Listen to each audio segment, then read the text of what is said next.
Hi, everybody. Good evening and good afternoon, wherever you're phoning in from.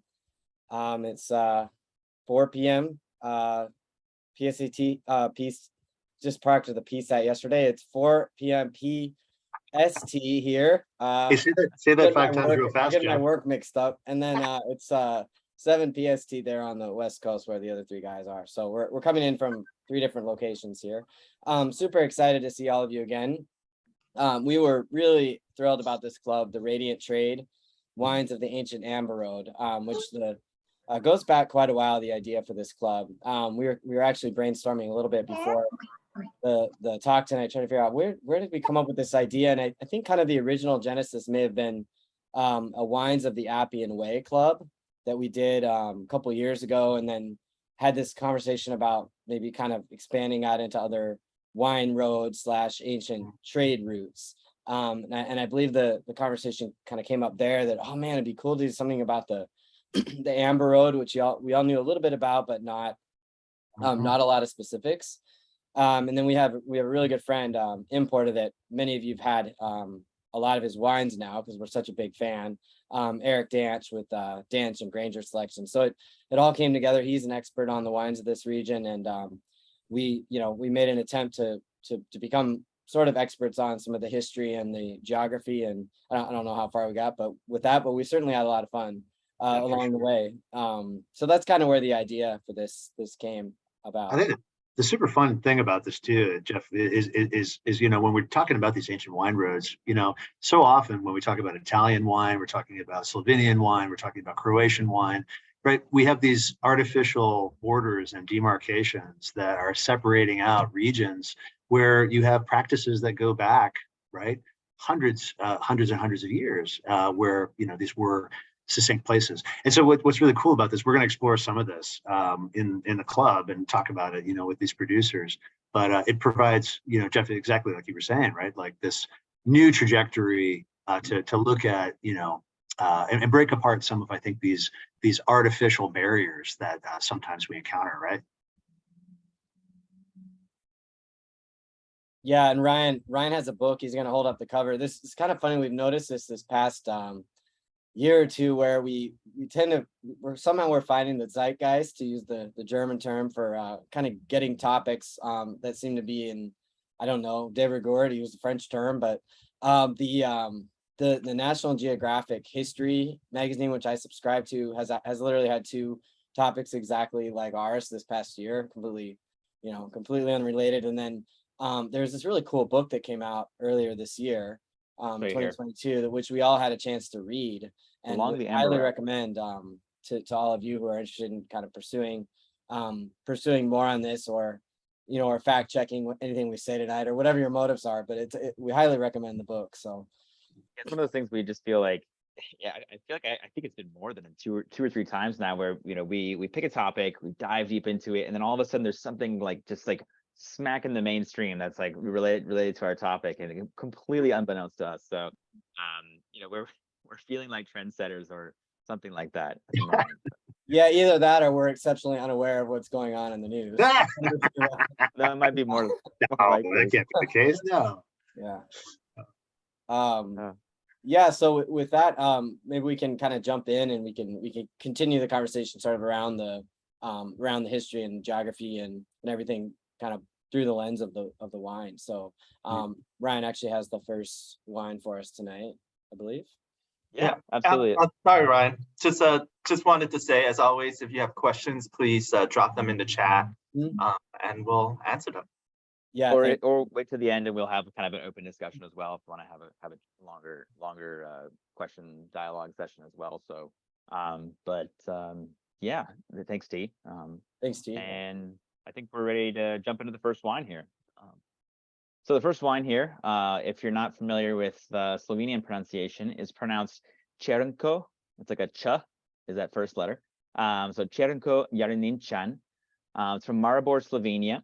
And this wine comes actually in a fantastic format, the 1 liter bottle with a crown cap on it. So like a beer bottle cap. So actually it's something that you see pretty frequently in this part of the world, meaning Slovenia, Austria, kind of central Europe. And as I understand it, there's actually a convention that has held over from the early 20th century, from World War I, World War II, when a lot of the cork was unavailable to arrive in that part of Europe, and so they were just bottling things in large beer bottles. So that convention stuck around, and personally, I'm a huge fan of the 1 liter format. I wish more winemakers would use it because it actually kind of gets you out of that, like when you're at a table and you have like 3 people and like how many people to eat each one that gets a glass and a half ish. It actually kind of works out typically in like a service environment and just like sharing wine with friends. Like everyone gets a better amount. So yeah, I've just a little aside about that format there, but this is a wine that is a white field blend. So we have a number of different grapes here, some of which are Lashki Riesling. Lashki Riesling is Welsh Riesling, or Italian Riesling, as also known as. Sauvignon Blanc, which is commonly planted in this part of Slovenia, as well as in Austria as well. And Rizvanec, which is also known as Miller Turgau. Ravenek is also another name there. And there's Muscat varieties in here. There's a little bit of Chardonnay. It's a field blend. And that basically means it's whatever's co-planted together. They harvest it at the same time. They co-ferment it and put it in a big tank. One of the things I love about this wine is the story that Eric Danch told me the first time we ever worked with this wine, which was many, many years ago. I would say about 10 years ago. So this is a wine that has kind of been a perennial favorite for a long time. He was in Eastern Europe and sourcing wines, and you're going around from village to village looking for winemakers. And the story here went, they were tasting with winemakers who knew that they were American. And so the winemaker says, here is my very oaky Chardonnay, that you Americans like oaky Chardonnay. And he's like, okay, yeah, it's not really what I'm looking for, but thank you. And oh, no, okay, here's my very big, bold Cabernet Sauvignon. And he's like, oh man, this is not what I'm looking for. And then he turns and looks in the winery into some other part of the winery, and he sees the people from the village coming in with like plastic jugs and stuff, filling up these jugs out of a big tank. And he's like, what's that? What are they getting in there? And he goes, oh, no, it's village wine. It's for the peasants, it's a field blend. And he's like, no, I want to try it. And he goes and tries it. And he's like, this is beautiful. It's a bright, crisp, easygoing wine that has a lot of character to it. And kind of jumping into some of the tasting notes here. I mean, there's always this little kind of floral element from some of the Muscat and then from the Welsh Riesling. But then you have this nice kind of mid palate, which comes from the Sauvignon Blanc and the Müller Thurgau. But it's just crisp, light on its feet, and it changes a little bit every year. Last year actually had a little bit more residual sugar than this year. This is pretty crisp and dry with a nice mineral tone running through it. You get a lot of that kind of like lime and green apple and kind of citrusy sort of tones to it, but it's just something that you can just kind of like fire and forget. It's low alcohol. It's about 11.5%, if I'm correct. 11.5. And just a really easygoing, lovely wine. Now, it's something that, obviously would be perfect in the summer, in the spring, warmer months, but I actually think it also serves really nicely now that we're getting into fall. It's a wonderful like party appetizer wine, something great with cheeses, something great with salads, and kind of kicking off like the earlier, it's a good first bottle, to kind of like open things up for an evening. So yeah, it's something that I've always loved this wine, and I was so glad when we actually found like a historically relevant connection to it, because Maribor is right smack on the amber route.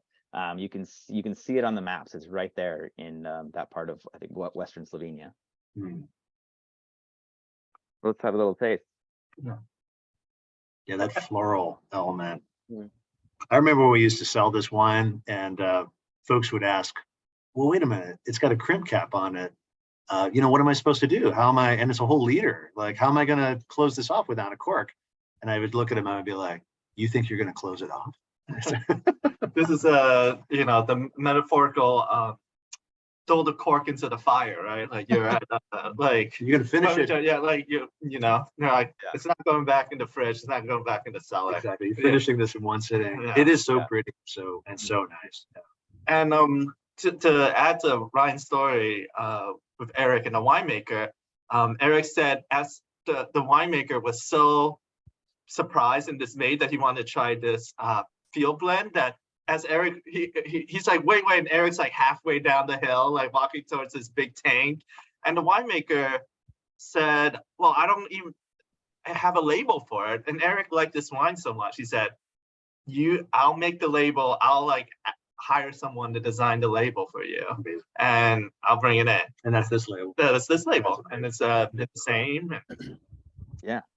This is actually the second version, I think, of the label. I think the original one was like literally like slapped together. Like, I got to import this, and then like right now we got to do this for the TTV. So let's just get this on there. This label actually looks a lot nicer than the old one. The old one's a little bit more kitschy, but or just maybe a little more amateurish, I might say. But yeah, that's totally right. Like, and that happens a lot of times when like winemakers fall in love with the wine, and importers fall in love with the wine of a winemaker, and they're like, well, I don't have a name for it. I don't know what to do with it. And you can, as an importer, if you're about to commit to buying, I don't know, like pallets of it, 100 cases of a wine, you actually have a lot to say. You can say, let's just make a new label for it, and let's just come up with something new. Or what happens a lot of times in France, actually, I know from my experience there, is the modern label that winemakers using are terrible because there's some pretty poor conventions and trends, I might say, in modern French label design that we actually are spared a lot of these labels here in the United States. So a lot of importers will say, go get your father or your grandfather's label. Let's just digitize it and we'll use that. So there's many wines that I've seen that have these beautiful, like kind of classic, labels here. And then when I go see it in France, I'm like, oh my gosh, like that's what importers actually have a lot to say on how the final label looks. Yeah, I also think this wine would go really well. It's such a versatile wine. I think it could go well with like Chinese food or Thai food as well, just because of the floral elements and the release things. So like, anything, things that have like a little bit of spice to it. Speaking of fall wine, I mean, this could go with butternut squash soup, I think, as well. That's a really good call, especially the Thai. Think of like Kenny Lipptepring's like Gewürztraminer, like those sort of like accessible, with Thai food. That's really cool. That's really cool. Yeah, light on its feet for sure. It's a fun one. And I mean, just a little bit about the kind of the soils and kind of this area. You have these kind of very brittle marl clay soils. So when you look at them, they're kind of almost like crumbly. So this is actually a place where you do get a lot of wines that feature this kind of bright, kind of zippy mineral sort of character, regardless of the grape or the style of wine. It's just something pretty much inherent here. You don't get a lot of wines that have like huge ripeness and huge power from this region. So across the board, Slovenia makes really elegant wines. Regardless of if this is a little bit more of like a humble wine, so to speak, being a field blend and kind of its design. But yeah, these soils definitely carry a lot of finesse in the wines. Great, yeah, I love it. Oh, that is good. So let's shall we move on to wine number 2 there, Jeff? Yeah. Pour a little glass here. Slightly different color on this one. A little bit, right? Also on the Amber Road on the way to Venice. Cheers. Sure. This was another one that I was really happy that we were bringing in, an old favorite that we used to have at the shop back in the days. Yeah, so this Štoka is a Teran from the Kras region of Slovenia, and for just a little bit of geography, Kras is actually in the southwest of Slovenia, pretty close to the Italian border, and about 5 miles north of the Adriatic Sea. So it's an area that is really famous for its winds. Those of you who have been part of our Wines of the Winds, we didn't quite get to this one, but the Burja wind is kind of notorious in this area, and actually kind of wreaks havoc on the soils. The area is really special for its soils. It's got these red karst limestone soils that are incredibly rich in iron, and it's a kind of a region that is amazing for winemaking, but at the same time has kind of fallen victim to the activities of man. There used to be oak forests in this area that at the height of the Venetian Empire whereas as Venice is getting going in like the 1100s and 1200s, all these oak forests were actually cut down in the area to make ships and, to basically build Venice. So there was tremendous erosion. And in order to now use these soils and to actually turn it into, there's only 600 hectares total in this area that they're using. And it's we were talking about at the top of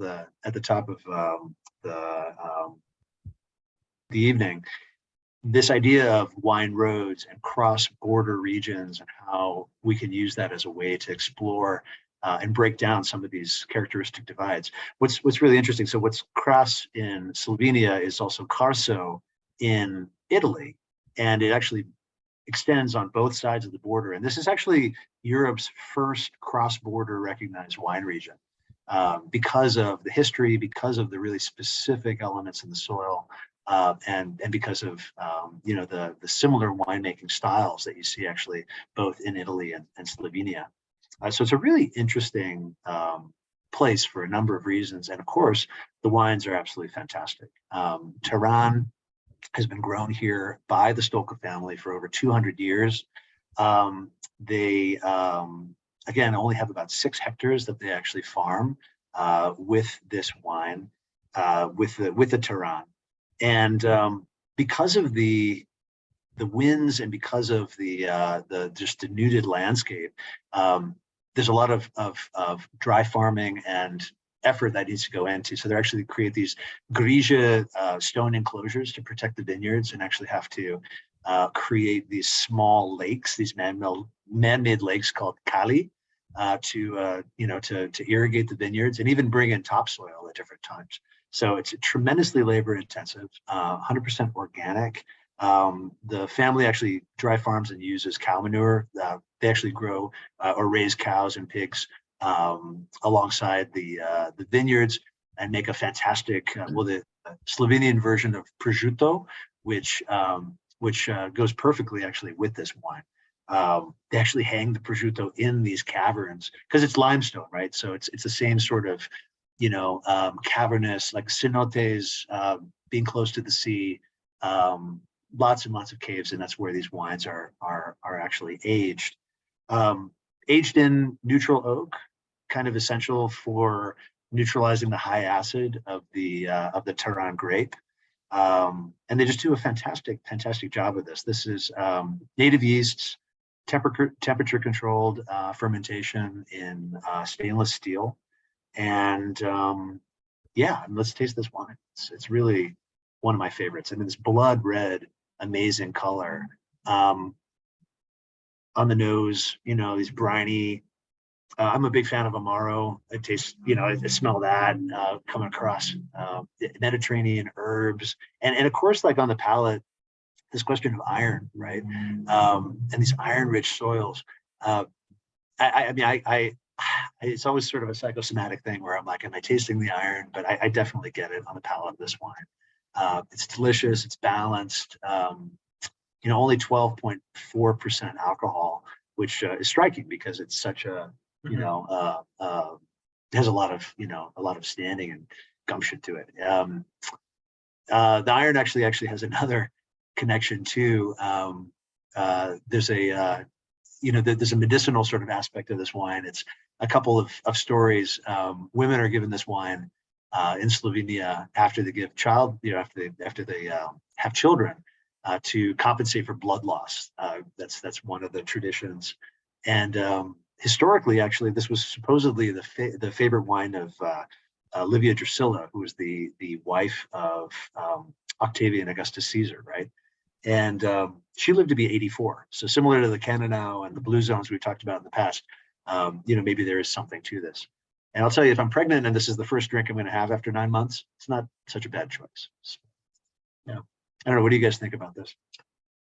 I love this wine. And the one thing about this wine is Teran can have pretty high tannins. So the wine ages very well. And actually, when you open it, it actually could use a little bit of some air and decant, because it can kind of soften it up a little bit. It You know, kind one of other maybe it's famous a, lover.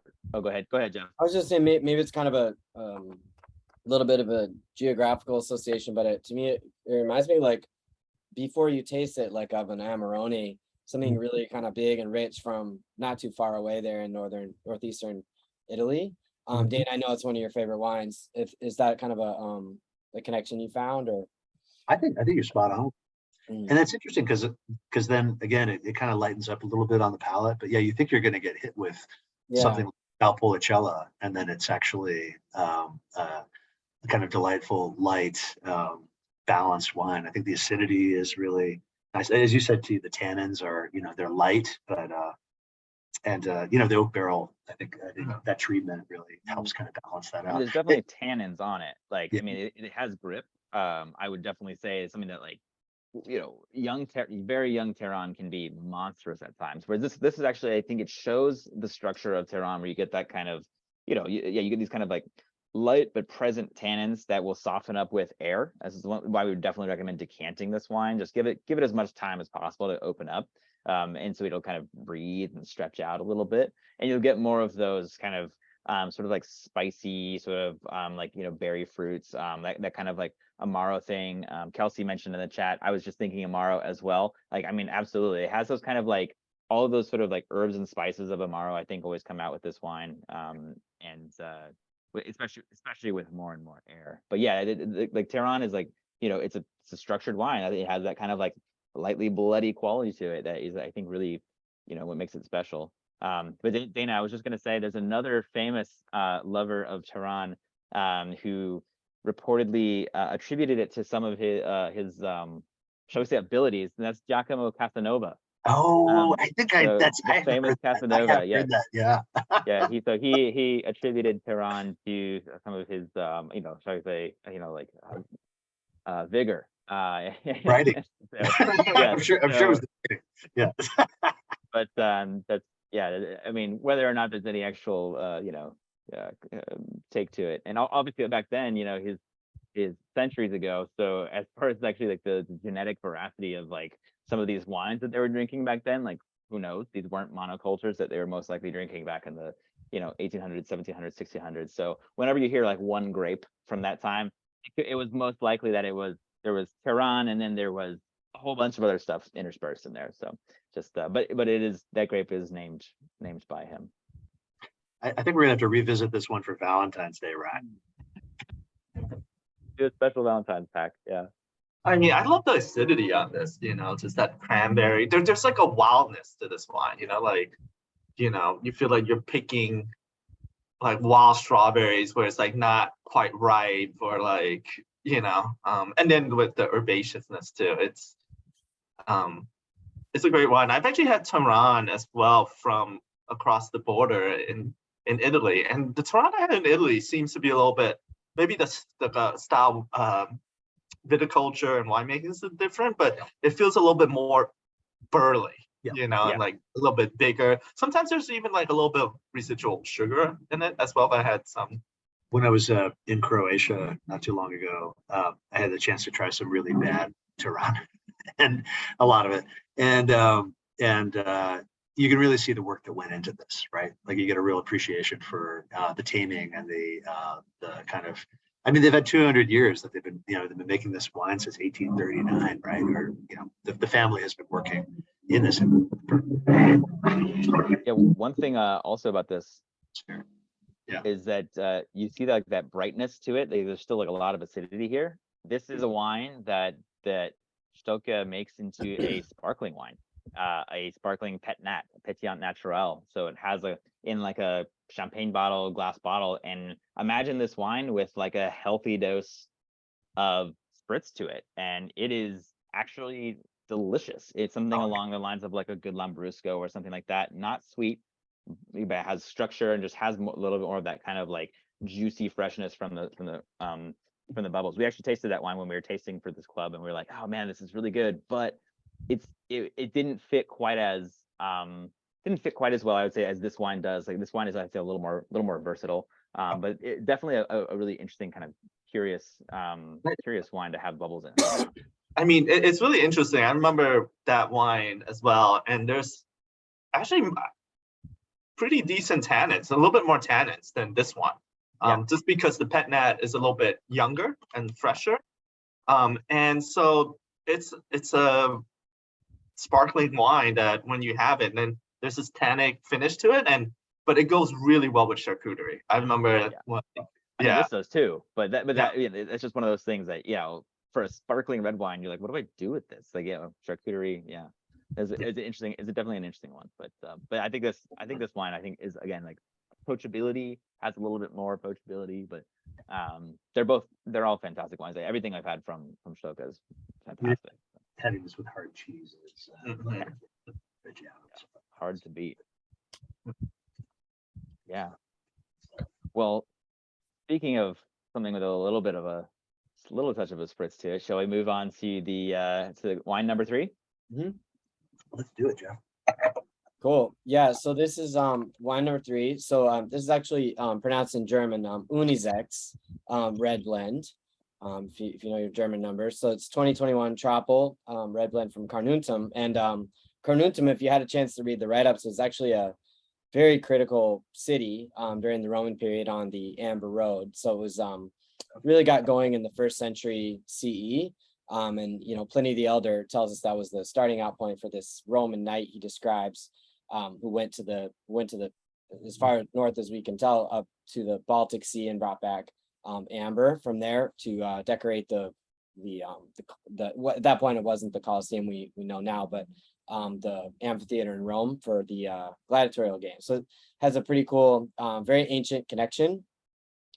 As far as a wine area, it's actually a relatively kind of new phenomenon that this is an area producing celebrated wines. It for a long time they were just doing Zweigelt, kind of sold in Vienna, low cost, inexpensive Zweigelt. So, but it's nowadays a really exciting area.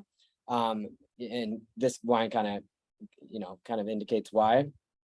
This area is Carnuntum is about 35 kilometers east, kind of southeast of Vienna, just south of the Danube. And it's a really kind of ideally situated area for producing refined wines. So you have on the north, the Danube provides a kind of cooling influence, which maintains acidity in the wine. And then you have Lake Niederseidl, or the Niederseidler See, I think it's called in German, to the south, and it's a large lake, kind of low-lying lake, shallow lake, and it's actually the largest lake in Central Europe, but it provides a kind of warming influence, particularly in the fall. So it protects the grapes and allows them to ripen a little bit longer. And if you know anything about kind of Hungarian wine, this is actually the same body of water that provides the opportunity for botrytis or noble rot to grow on the grapes in Hungary. So it's a really important body of water in terms of kind of wine growing in Central Europe. So really cool area. The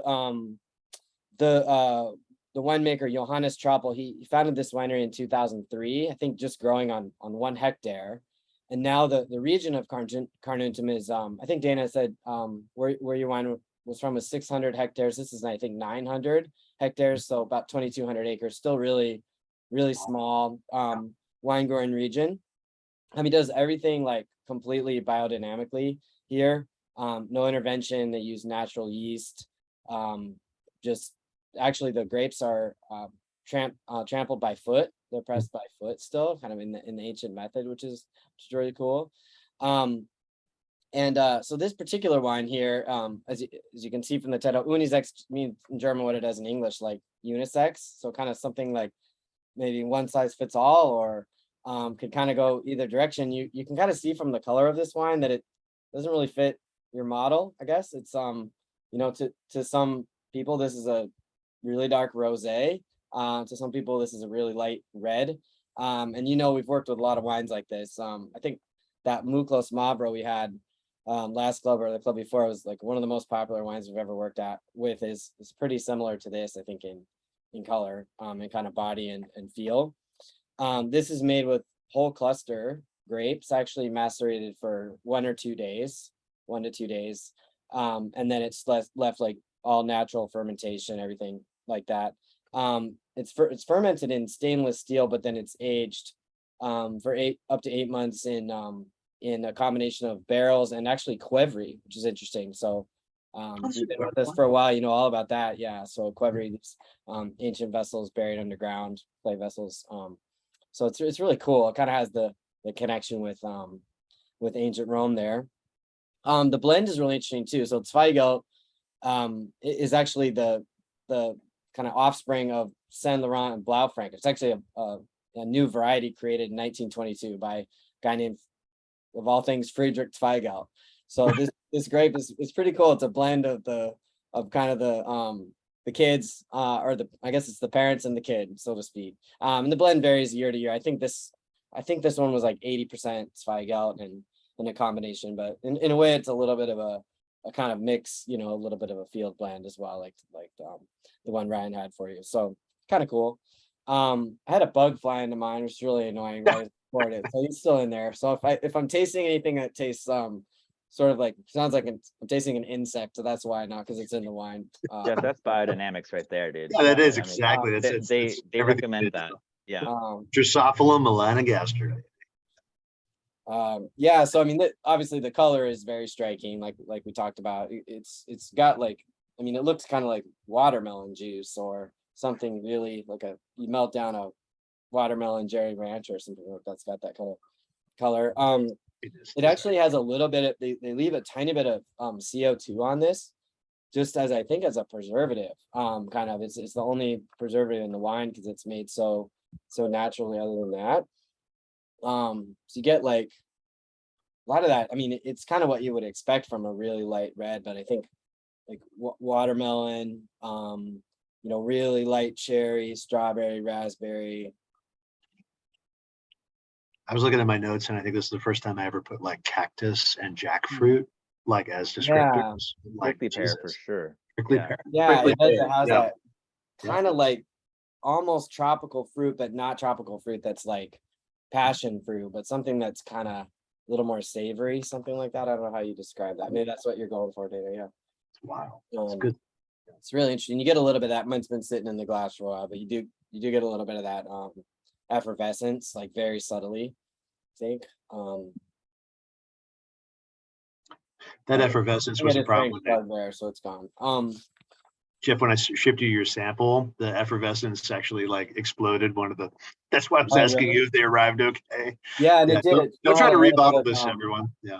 Yeah, it still had a little bit of pop when I opened it, but I was. Oh, good. Okay.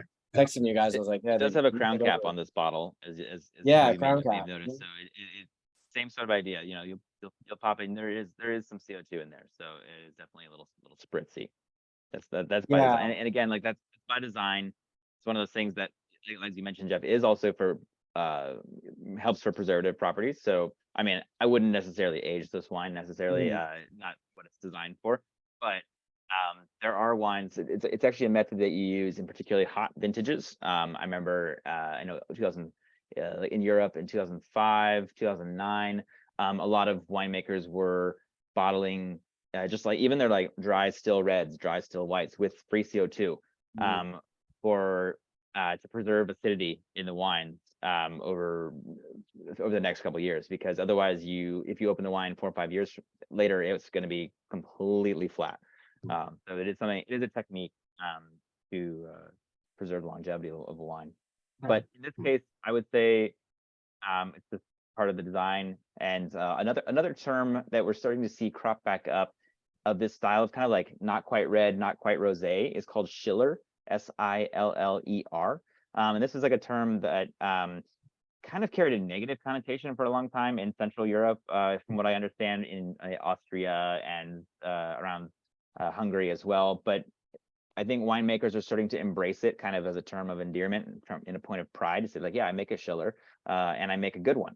And this is something I don't believe that that Trapl is making this actually explicitly as a Schiller, but we are seeing this style come up a bit more now, which I think is wonderful. You know, it's nice to have every style of wine available. It was kind of like always this like no man's land in between rosé and red, where you couldn't quite find something that really hit that spot. And now we're seeing more and more wines, like Jeff mentioned with that Muclos Mavro, that had like all these kind of crazy fermentation sort of processes in it. they're wines that are really useful. I like to use that word a lot with wines where you're like, oh, I can chill this and put it in my backpack and go to the park, that kind of thing, and not have to worry about pairings and things like that. So I think these wines like this are really fun to have for for a variety of occasions. They're pretty unique.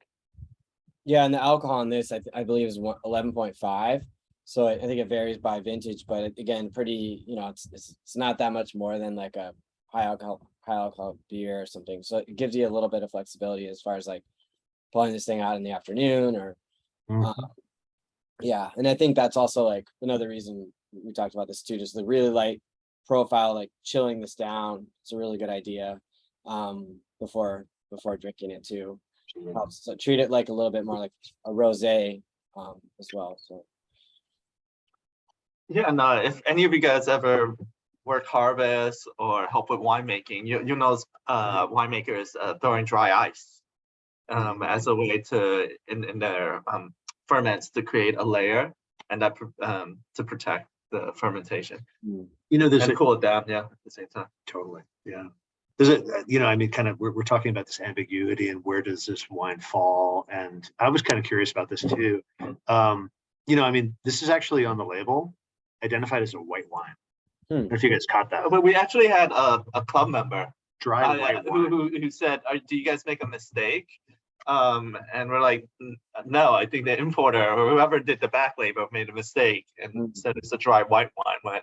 When obviously not. We got to dig into that because there must be some sort of export. I'm sure they did classification reason for declaring it as a white wine as opposed to a red, right? For export or otherwise, Yeah, if anyone here is like undercover TTB, like please don't bust our friend Eric.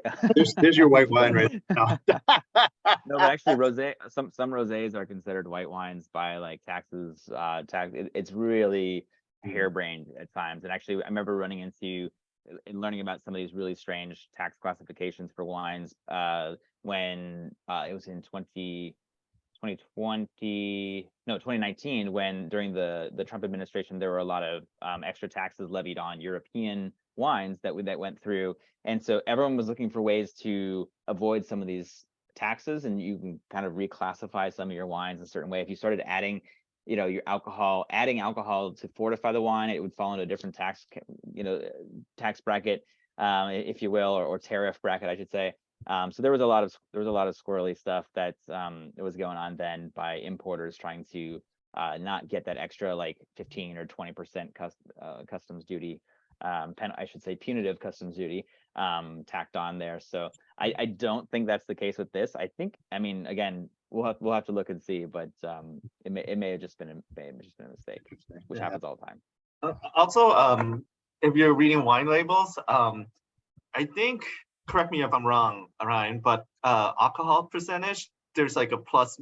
It's a range. Minus 2% room of error. So a wine that says it's 13% could be 15%. A wine that's 15% could actually be 17%. So yeah. Well, it depends on where that wine is from as well. Yeah. So coming from Europe, in certain countries of Europe, yes, you can have a range.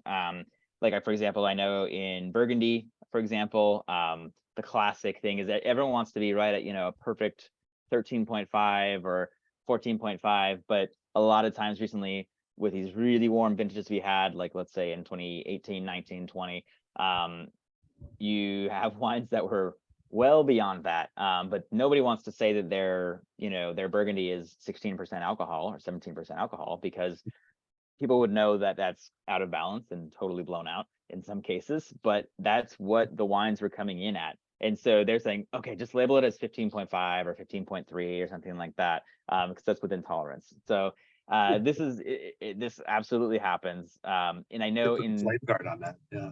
Yeah, exactly. So I know in California and in some of the other, in the United States, there is a bit more stringency in some appellations. Some appellations hold themselves to a higher standard than that, where they say, no, you have to get it tested and you have to submit it to the appellation, and we test it.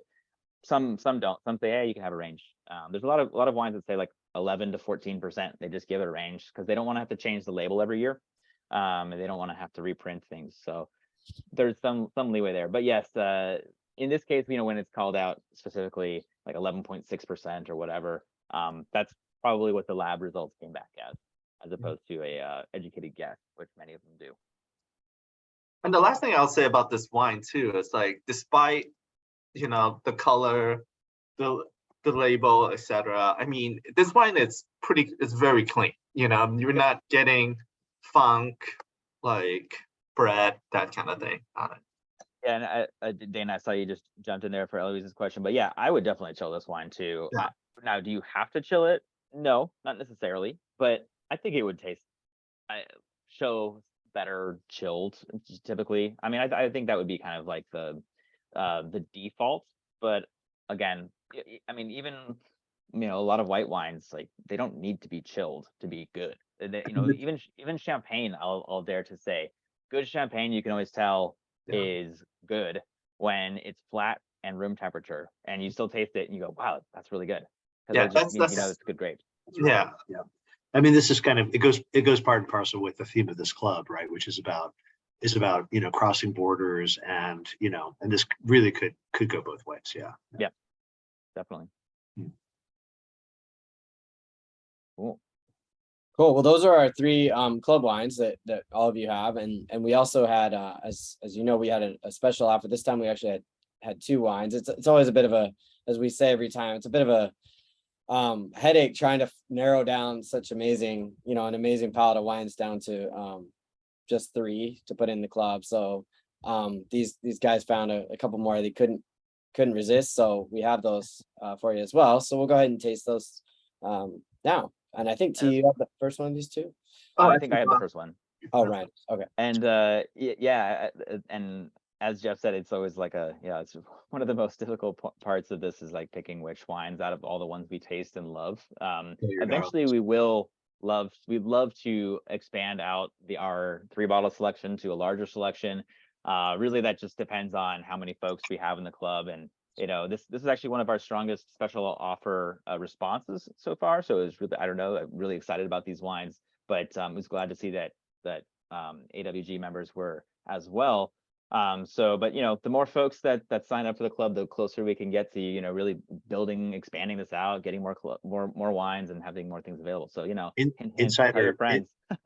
Insider tip: these wines, we do this because we send out probably maybe on average, I mean, however many that are ordered, but then we just end up mopping up the rest because we like them so much. So, I mean, that's kind of the other reason that we do this, because it is killing your darlings, right, Ryan? I mean, like, it's hard to choose because there's so much good stuff out there. Question in the chat, Kelsey, can we order more of these wines? Yes, we do have some extra stock of all of these wines, I believe, and there is extra of all these. And so if you'd like to be ordered or like to order any of these wines, we can send you either a price sheet if you missed it on the sheet so far. Otherwise, just let us know, and we can add them into your next club order. So we'll just roll them into the November club. Yeah. And so here's our email here. I think many of you have it, but that's kind of the way we do it is sort of ad hoc. If you just send us an email with what you want, we'll just get back to you and set up an order. So. Yeah, we'll combine it with shipping to save money there. I think we throw this out there too, but also if anybody has, a larger order, and I mean, hit us up for a case, 2 cases, you have an event, whatever, we can reach out, we can facilitate those kind of larger orders too. So that's right. Also at the Ancient Wine Club discount. So yeah, that's right. On whatever the wines are. Which compounds and makes it even better, right? Yeah. So the next wine here, also from Austria, but however, this is from the Steiermark. This is the 2019 Herrenhof Lamprecht Furmint of Sandstones. So the grape here, 100% Furmint, a grape that you actually don't see nearly as much of in Austria as you do in Hungary. It's much more famous in Hungary. Typically, it's a grape that you have planted all over Tokaj as well, kind of the famous dessert wine region. But it's a grape that is notoriously difficult to tend. It wants to get botrytis, that noble rot that Dana mentioned earlier. It's very, very especially prone to that. But Gottfried Lamprecht here, he is a diehard fan of ferments. And before we taste this wine, I have to read you, if you haven't already read it all yourselves, I have to read you Gottfried's little, I don't know, love letter, shall we say, to the grape that's on the back label here. So I'm going to read this from the label here. My declaration of love, Furmint, you bastard grape. You make me sleepless at night. You're bulky, a diva. You need a lot of affection in the vineyard, but I like you. I couldn't be without you anymore. You just fit on the Buchterberg, but you know that. Yours, Gottfried Lamprecht, mind behind. So the Buchterberg is the name of the vineyard. It's a sandstone, kind of crumbly sandstone-based vineyard that Gottfried works with. And Furmint actually really likes growing on sand. So you find it near kind of water, alluvial, sort of like near the lake, Lake Neusiedl. You find it near the Danube River. It likes to be near water because it does end up picking up some of that botrytis and that kind of spicy, exotic character to it. So this wine is actually aged in 600-liter oak casks, and fermented, I should say, in 600-liter oak casks, and with native yeast fermentation, and you get a lot of that typical ferment character, kind of spice character on the nose. You get some of this kind of like, again, like candied kind of quince, pear, again, a little bit of like kind of baking spices. But when I first smelled this wine, I immediately thought of like very expensive white Burgundy. It smelled like Grand Cru, like Corton Charlemagne to me, like or something like that. It had this kind of regal character, very, very kind of concentrated note. And I got really excited when I first tasted it. I was like, oh man, we've got to fit this into the club somehow. But we had already kind of figured out all the wines, you know, like we're talking about, you got to kill your darlings here at some point. So it was something that said, no, we have to have this wine. We have to have this wine. And so for me, like the texture, you get this kind of, you know, soft, nutty sort of quality to it, a little bit of kind of like fresh cream, yellow apple sort of sweetness to it as well. But just a really unique wine, again, that's, I think, is just a beautiful white wine for a lot of different applications. You could use it as kind of the main piece for a meal, for pairing, but also it's something that, you know, it's just complex enough, it's just nuanced enough to just stand on its own and kind of just keep smelling it and smelling it and smelling it. Yeah, just a fun wine. It's really rare that I would say that a white wine would pair with lamb, and I just there's everything you just laid out, Ryan. I mean, the complexity of this, it's yeah, I mean, it's a really special wine, and it's also low alcohol, also in like the 11 point, what does he say on here? 11.6, 7.7, what was it on here? 12%. It's just 12%. So yeah. What else would you pair this with, do you think? I'm just thinking, because there's so much, like creamy mushroom certainly, soup, something yeah, like that. Like there's a lot of kind of these like wild mushroom sort of soups in the area. I actually remember having some in the Czech Republic that were I was told are kind of like this sort of seasonal sort of thing in the fall, that you go out and you harvest, you know, or you have, you know, not harvest mushrooms, but you have your dried mushrooms and you harvest local herbs and all these things, and you make this kind of cream-based sort of soup that with potatoes, and that would be kind of my first sort of thought if I was going for very, very, you know, kind of authentic local sort of cuisine. Could be really nice with just a nice piece of like fish seared off in butter, lemon, garlic, all that sort of thing. I would treat this like almost again like a white Burgundy, like not necessarily like a Chablis. It's not quite as like zippy and citrusy as that, but something that has a little bit more texture and fullness, almost like a Merceau or like something like that, where you have a bit more body. However, I would say this does have a little bit more on the kind of the exotic tones to it. So you get a little more like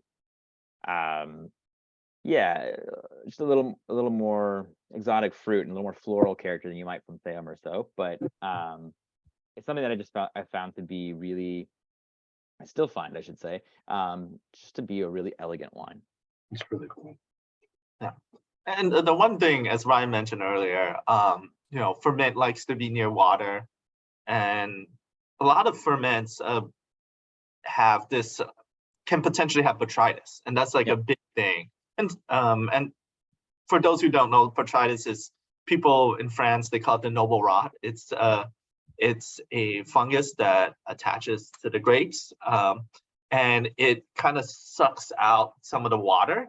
and as a result concentrates the flavor and adds its own flavor to it. So if you have dessert wines like Sauternes, most famously, has noble rot in it, and it gives it that kind of more honeyed, sometimes a hint of bitterness to it as well. It concentrates the flavor, but this one doesn't have botrytis on it. It's really something. Right, I didn't pay close enough attention when we were tasting this, and you might have mentioned this, but what was there oak on this as well? Yeah, Like, so it's fermented in Yeah. in large 600-liter oak barrels. there we go. Okay. Yeah, so gotcha. you will get a little bit of that kind of like nutty, creamy oakiness to it. Not a ton. It's not like new oak or something like that, where you're gonna get a lot of that kind of super vanilla-y sort of character or woody sort of character. But there is just a little bit of that kind of sweetness that comes from that. But yeah, finish is nice and dry and just Amazing. I love it. Yeah. Yeah, right. Yeah.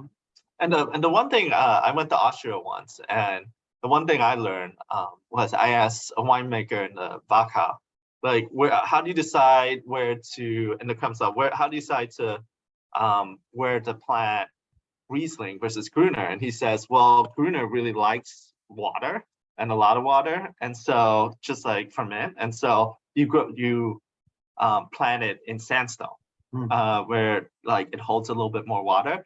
And Riesling you plant in really rocky soil, so more at the top of the slopes, and that's hence you see Riesling planted in the Mosel, super steep. That's really interesting. So, yeah. Oh Yeah. wow. And then you look at like, it was really interesting. You can see like how much bigger, say like the Grüner Welt. I haven't seen ferment grapes as much, but Grüner Veltliner grapes are pretty big. Riesling are a little bit smaller. Yeah. The vines are a little bit bigger. The leaves are a little bit bigger as well. it's cool. Cool. Yeah, I mean, it's hard to leave that behind, but should we go to the last one here? Yeah, Let's do it. let's jump on it. This is an old favorite. Yeah.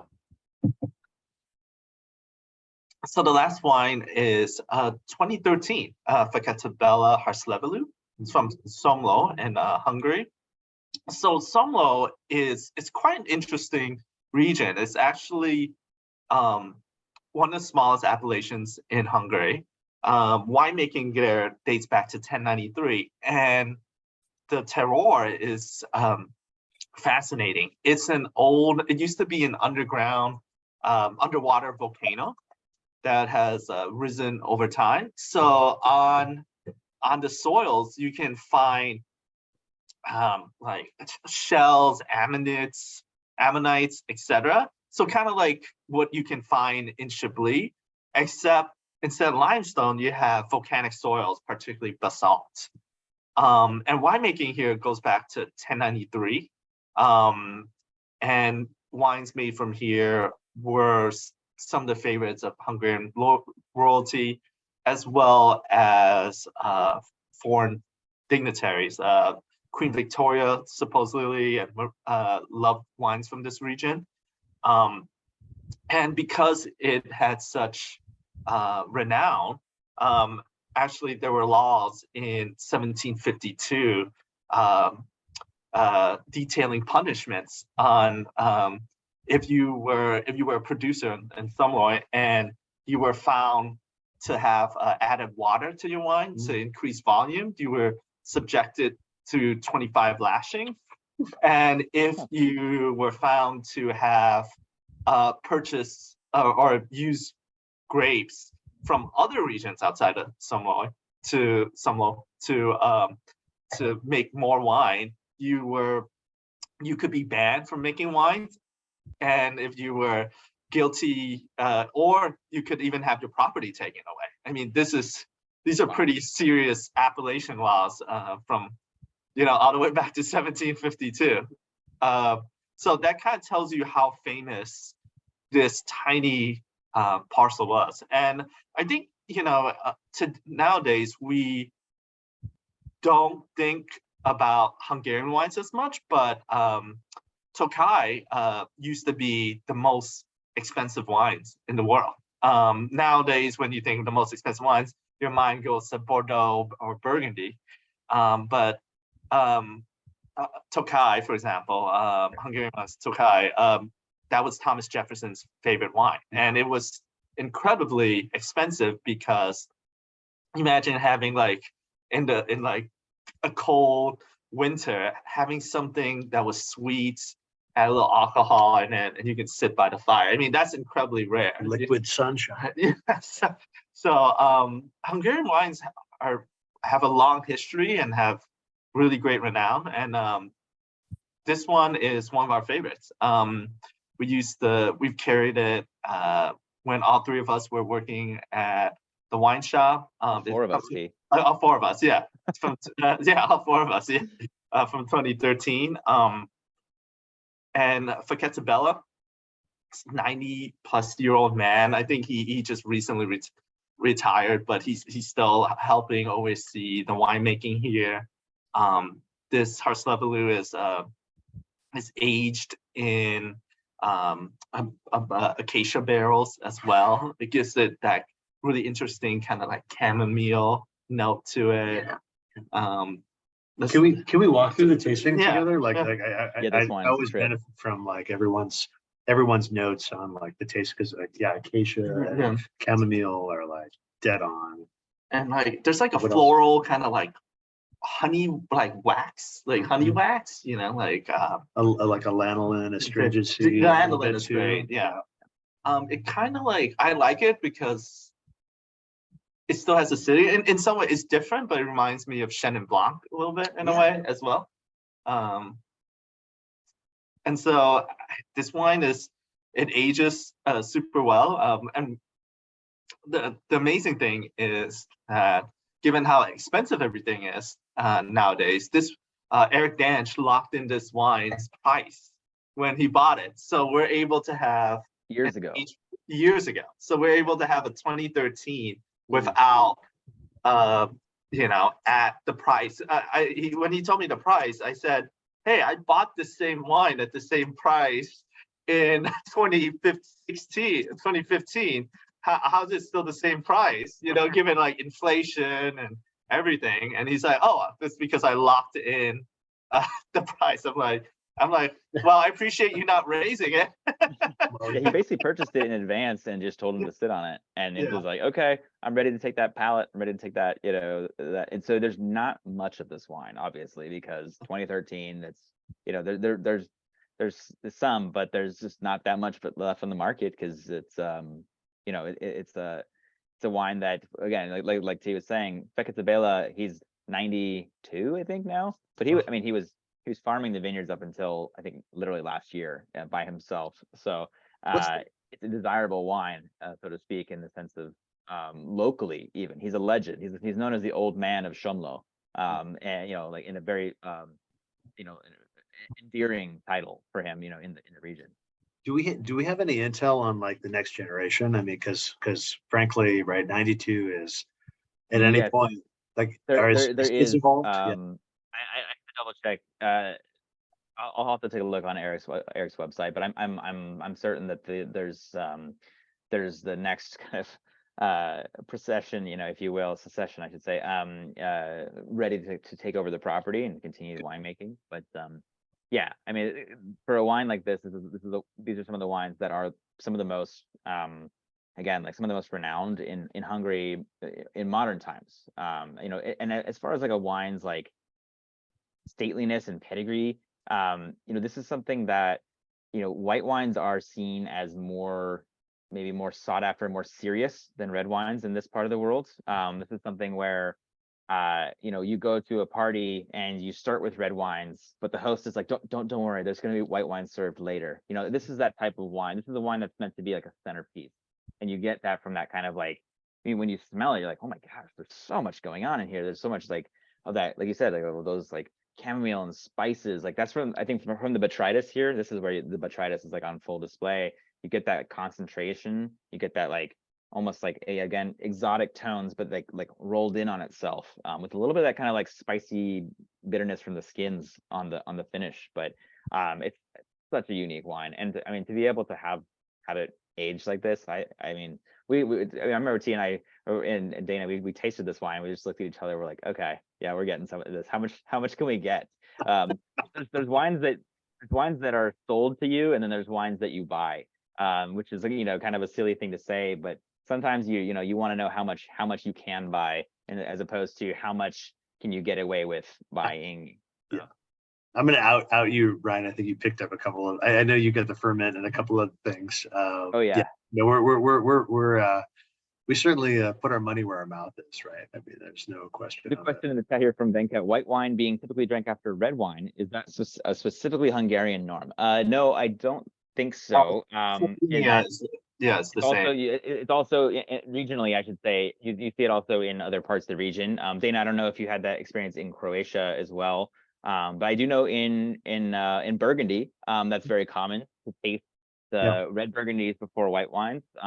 Now that I would say that's probably more like of an industry convention, at least in Burgundy. You don't see that as much for at your casual bistro and that sort of stuff. People would probably, because the convention is white wine and red wine. But in Burgundy, if you're tasting with, let's say you're tasting with a winemaker in the Côte d'Or, the Côte de Nuit, whatever, and they have red and white wines, you'll very, very likely taste the red wines first. Before the white wine. Absolutely, and Ryan, I mean, we're just to move a little bit to the south, right, into Croatia. In Split, we sat for a meal and moved from Teran straight to Poship for a dessert course that was pear and like a nougat glacé. I mean, it's absolutely that transition is I think often happens in Georgia as well. Totally. You have amber wine after having a red. A lighter red to start. I mean, again, we're back to breaking conventions. We're back to understanding, like borders and turning things on their head a little bit. Yeah, I mean, and there are good reasons for it. When the geography, when the culture, when the food, when all these different factors we've talked about tonight call for it, and it's a beautiful thing. It's a beautiful thing. It's just a good reminder. Actually, all of these wines are good reminders that there's a lot of ways to go about it. You could drink these last two wines, this Hárslevelű and the Furmint. You could drink them towards the end of a meal. They're not, white wines aren't just aperitifs. You could drink the Trapl wine is kind of neither here nor there in terms of red nor rosé. You can treat it however you like. I always encourage people to experiment with how they relate to their wines and how they consume their wines. So we had these kind of fixed notions about how wine should be consumed or how it should taste. Like white wines should be as cold as the Rockies, and red wines should be like dark and big and served with red meat, and that's it. I mean, there's champagnes that pair perfectly with prime rib, because they have enough richness and toasty kind of elements to it, and it match the kind of the creamy beef fat. There's a lot of experimentation that you can do, and I encourage every wine drinker to experiment and to try and break their conventions about what their palate might be accustomed to, or might have been indoctrinated in some cases too. So this is just one of those wines as well. I love this wine, this Hárslevelű here, the Fekete Béla Hárslevelű, because it smells sweet. You stick your nose in the glass and you're like, oh boy, this is gonna be a sweet one. And then you taste it and you're like, what? It's like bright, and it has all this crisp sort of structure to it. And I love that kind of interplay and sort of just deceptive nature of it, to kind of break your preconceived notions about wine. Right. Spot on. That's been my experience with a lot of Hungarian wines, actually, and I think it is the botrytis on that, where drinking these dry, extremely dry, high acid, beautiful food pairing wines that you think are going to be kind of syrupy and they sometimes smell like Sauternes, and then they end up being kind of racy, Chablis type acidity. It's really cool, like you say that. Exactly. Juxtaposition, Oh, I forgot to say, to tie it back to the Štoka, Teran, and Casanova, there's a belief, well, maybe a few centuries ago, that if you have Somló wines before the act, you would get a you would be guaranteed a male heir. I'm not sure how much that helped the Habsburg, but Yeah. but that was but this was considered a wedding wine as well. We're gonna have to Actually, go back. wedding We're gonna night wine check. is We're gonna check the shipping records of Henry VIII, and we'll get back to you on that. Yeah. no, actually T wedding night wine. Actually, I think there is actually a type of wine, you know, that is made in this region. It's literally you'll see it on the bottle. It's called the wedding night wine, and you'll see it from Somló and from this part of Hungary. It's a style of wine that they produce, and I would say it's similar to this, maybe not with as much kind of botrytis and spice, but they're great wines. They're kind of fuller bodied white wines that yeah, I guess intended to serve a purpose, if you will. Maybe it's time to wrap up there before this gets out of hand, you guys. Yeah, I was wondering where you're researching that, Tito. Hey, we already know, Jeff. Everyone's over 21. It's okay.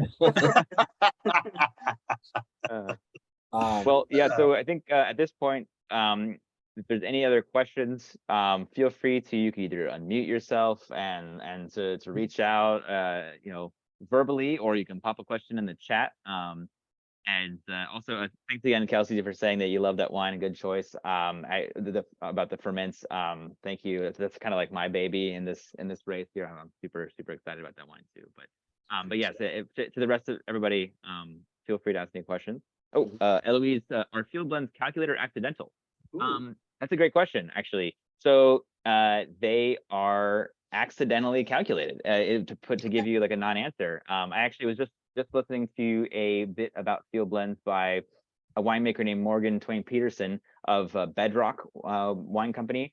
They're up in Sonoma, and Morgan is the I don't know if he's the head of, but he's at least one of the members of the Historical Vineyard Society here in California. And a lot of what he deals with is field blends. So he was talking about field blends, and field blends are, especially old vine field blends, you have a situation where grapes were planted and it wasn't exactly known what the genetic material was. So you might have, let's say in the case of a red vineyard from 130 years ago, it might be Zinfandel next to Merlot, next to Tempranillo, next to grapes that are from, you know, obscure parts of France or Italy, that may not be very well known. And so in that case, it can be entirely accidental, where you're just picking everything all at once. You don't know quite what's in the vineyard, and unless you've had the time to do DNA phenotyping. But you're also kind of calculating to say, okay, I know that this block ripens at a certain time. I know that this block makes a certain style of wine with a certain character, tannic profile. Usually alcohol potential is pretty well known over the years. And so, you know, field blends are a lot of times something that it kind of comes together with what you got. And I don't know, a lot of winemakers would probably do a field blend after they know the vineyard a little bit better than maybe a first pass at it. I don't know if someone would be comfortable just jumping into a field blend and say, okay, I'm just gonna, you know, I'm just gonna start making this like haphazardly. They're probably gonna want to get to know the vineyard a little bit, see when it ripens, see how it ripens. But it's definitely something that it depends a bit on the knowledge of the vineyard and how well you know it. But yeah, in the case of like the Črnko, that's something that's it's the grapes from the village. So really it's a bunch of different, originally it's a bunch of different plots by I think his name is Silvio Cherenko, is the name of the winemaker. Silvo, I think, is his name. And it's basically everything he grows as far as a white grape, and he puts it all together, picks it at the same time, puts it all together. I believe he still does make single variety like Sauvignon Blanc and Chardonnay, but the importer doesn't work with it. They're probably sold locally or to other markets, but yeah, hopefully that answers that question about if they're kind of calculated or accidental, because it's a little bit both. Great question, Eloise. Thanks. Yeah. Yeah, and Thanks, Brian. yeah, and sometimes different, trying to guess what's the best time to harvest also affects the blend as well. And you know, some years the Riesling the Alsace Riesling might be like a little bit, Welsh Riesling might be a little bit underripe, but this other one is perfect. So, it's a calculated thought process in terms of when to harvest. And, certain years, certain blocks do better than other blocks as well.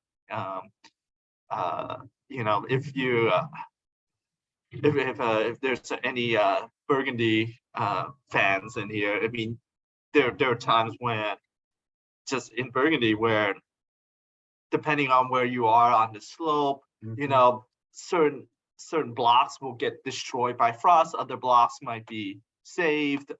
It's increasingly so with climate change as well. So that affects as well what can go into the blend. And so the blend changes every year, basically. Yeah, and a blend can always be a hedge against all sorts of variables, right? Just to have more flexibility. Yeah, exactly. Yeah, I mean, a true quote unquote field blend would probably be something where you have a lot of different varieties of grapes interplanted, basically, versus having like a monoculture of like, a Pinot Noir or whatever. But like to your point, Jeff, about the importance of having different grapes in a certain site. Like for example, in Champagne, the reason that you have Chardonnay, which ripens first, and then you have Pinot Noir, and then you have Pinot Meunier, which ripens the last. Pinot Meunier is always seen as kind of a hedge of your bets, where if your Pinot Noir gets absolutely just decimated by hail or frost or whatever it ends up being, your Pinot Meunier is going to ripen later and it also has pretty good yields, and so it's going to be something where you can get still a permitted red grape that actually has pretty good yields that you can use to produce your champagne. So now that led to people thinking that Pinot Meunier was not as desirable or sought after or as elegant, which is not the case. Though you do still have many winemakers in Champagne who are pretty prejudiced against the grape. They see it as just like a blending grape, but it's something that just it's partly an economic decision. If you planted and put all your eggs in one basket and nature says no, then you're out of luck for that year. So field blends can actually, like T is saying, they're changing every year depending on climatic conditions. So but typically with a true field blend, you're harvesting everything at the same time, regardless of how ripe or whatever it is. You're shooting for like a kind of like a bell curve of ripeness, and you're trying to time that properly, knowing that some grapes are going to be pretty early and some grapes are going to be relatively on the later side, and hopefully not to do much either way. But that's kind of the idea. Yeah. Oh man, I'm jumping back to the Črnko here, and like all the flowers are all coming out. It's so floral. I went back to the Trapl, and I mean, this is really just such a fun group of wines. I mean, there's so much variety, and again, part and parcel to that entire idea of like linear boundaries. Jeff, I think you were the one that came up with this idea of like doing the wine roads, and I think we got to do more of this, man. Yeah, it's so good, so good. So much we can do. Yeah, there's well, if there's any other questions, feel free to chime in. We're here. But as always, always feel free to email us, to reach out on social media, to tell your friends about us, to stay in touch. And we'll be more than happy to answer any questions and to be your resource for wine and history and all things of that nature. Absolutely. Do we want to unmute folks and chat a little bit? Like, is that we did that before? I don't know. If anyone would like to.